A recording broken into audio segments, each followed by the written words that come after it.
Direction Ouagadougou, la capitale du Burkina Faso, où s'est ouvert ce matin le 10e sommet de la francophonie, en présence bien sûr du président français Jacques Chirac et de la plupart des présidents de la francophonie, et notamment des présidents africains, mais en l'absence très remarquée du président de la Côte d'Ivoire, Laurent Gbagbo.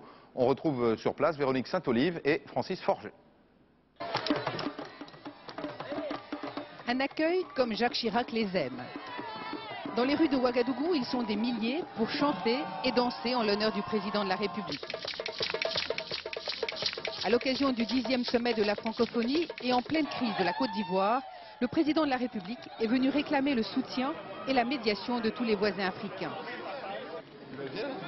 56 chefs d'État et de gouvernement de la famille francophone sont ici. À tous, Jacques Chirac demande de veiller à l'application de l'embargo sur les armes en Côte d'Ivoire.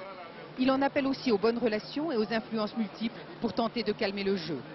Le premier objectif de la francophonie, c'est de favoriser la paix. D'emblée, Jacques Chirac rappelle pourquoi la France demeure en Côte d'Ivoire. Elle n'est pas là pour imposer sa propre paix, mais pour tenter d'éviter la guerre civile et le chaos.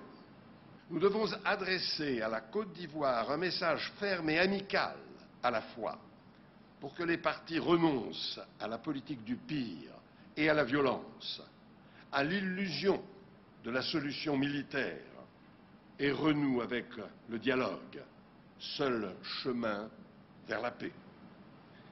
Si ce sommet est largement dominé par le problème de la Côte d'Ivoire, les chefs d'État et de gouvernement vont remettre sur le tapis les éternelles questions du développement économique, de la pauvreté, de la faim, de l'éducation, avec l'espoir de faire avancer les choses et de ne pas en rester aux vœux pieux.